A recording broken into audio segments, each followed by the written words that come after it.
গ্রেপ্তার করা হয়েছে ক্যানিং পূর্বের প্রাক্তন তৃণমূল বিধায়ক শওকত মোল্লাকে। যে ছবি আপনারা দেখতে পাচ্ছেন জীবনতলা বাজারে একটি মামলার পরিপ্রেক্ষিতে শওকত মোল্লাকে নিয়ে পুনর্নির্মাণ পুলিশের, এবং এরই পাশাপাশি আরো একটি ছবি রেখেছি আপনাদের সামনে। শওকত মোল্লার ছেলের যে বেআইনি ক্যাফে, সেই বেআইনি ক্যাফেতে বুলডোজার চালিয়ে সেই ক্যাফে গুড়িয়ে দেওয়া হলো।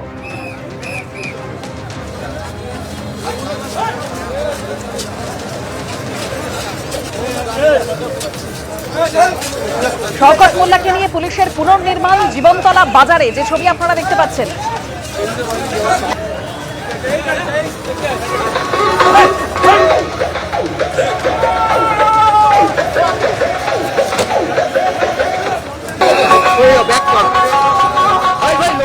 সরাসরি চলে যাবো আমাদের প্রতিনিধি আবির দত্ত, সেখানে রয়েছেন। আবির, প্রচুর মানুষের জমায়েত লক্ষ্য করছি। দেখো, একেবারেই প্রচুর মানুষের জমায়েত রয়েছে এবং তার সাথে সাথে তোমায় জানাই শওকত মোল্লাকে কিছুক্ষণ আগে জীবনতলা থানা থেকে নিয়ে আসার পর তাকে, যেখানে আমরা দাঁড়িয়ে আছি এই জীবনতলা বাজারে, সেখানে নিয়ে আসা হয় পুনর্নির্মাণের জন্য একটি মামলার পরিপ্রেক্ষিতে, যে কারণে তাকে গ্রেপ্তার করা হয়েছে। যখন তাকে নিয়ে আসা হয়, অনেকেই যারা পাশ থেকে চোর চোর স্লোগান দেন, অনেকেই রয়েছেন যারা এখানে উপস্থিত হন, যারা এখানে রয়েছেন তাদের সাথে একবার আমরা কথা বলবো। একবার কথা বলার চেষ্টা করো, সরো দেখি। বলছি, আপনারা কি বলবেন?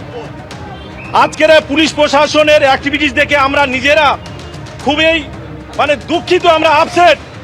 একজন ভিআইপি কে যেভাবে পুলিশ প্রশাসন রেস্কিউ করে, সেই মোতাবেক আজকের একজন নটরাজ ক্রিমিনাল যে এক্স এমএলএ, তার নামে ভুরি ভুরি অভিযোগ আছে, সেই অভিযোগের ভিত্তিতে আজকে তিনি অ্যারেস্টেড।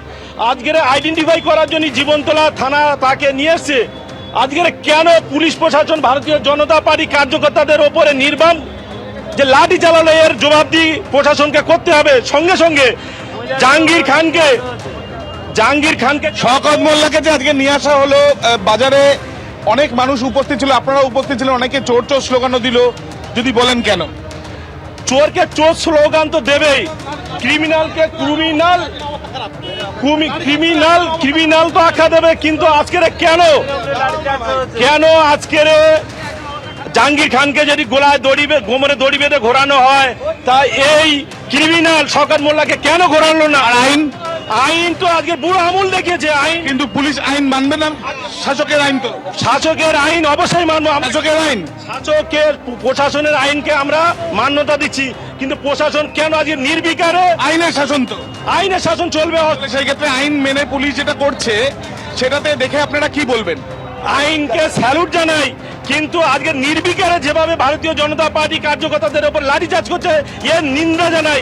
কারণ ভারতীয় জনতা পার্টি কার্যকর্তারা এই পর্যন্ত সেই আইনি শাসক চলছে বলে, ভারতীয় জনতা পার্টি শাসক চলছে বলে আমরা এই পর্যন্ত নিজের পায়ে দাঁড়িয়ে আছি। প্রশাসনকে স্যালুট জানিয়ে আজকের একটা ক্রিমিনালকে কেন এত পুলিশ প্রশাসন দিয়ে তাকে রেস্কিউ করে নিয়ে যাচ্ছে, এর জন্য আমি প্রশাসনকে তীব্র নিন্দা জানাচ্ছি। আপনার নাম? অলিরুল পিয়াদা, ক্যানিং পূর্ব বিধানসভার কনভেনার। ইতিমধ্যে আমরা দেখতে পাচ্ছি অনেকেই রয়েছেন যারা বিজেপির তরফ থেকে এখানে আছেন, তারা অনেকেই ক্ষুব্ধ। তারা এটা চাইছিলেন যে যেভাবে জাহাঙ্গীর খানকে নিয়ে আসা হয়েছিল সেইভাবে শওকত শওকত মোল্লাকেও সেভাবে নিয়ে আসা হয়েছে, এবং এলাকায় নিয়ে এসে ঘটনার পুনর্নির্মাণ করছে পুলিশ।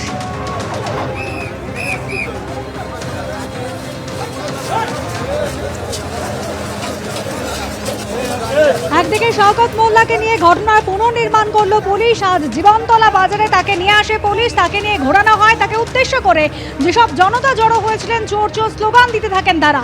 অন্যদিকে শওকত মোল্লার ছেলে ইমরান মোল্লা, তার বেআইনি ক্যাফে আজ ভেঙে দেওয়া হলো। 29 তারিখ পর্যন্ত ডেডলাইন ছিল, সেই ডেডলাইন পেরিয়ে যাওয়ার পর ভাঙা হলো বুলডোজার দিয়ে শওকত মোল্লার ছেলের বেআইনি ক্যাফে। এবিপি আনন্দ, এগিয়ে থাকে, এগিয়ে রাখে।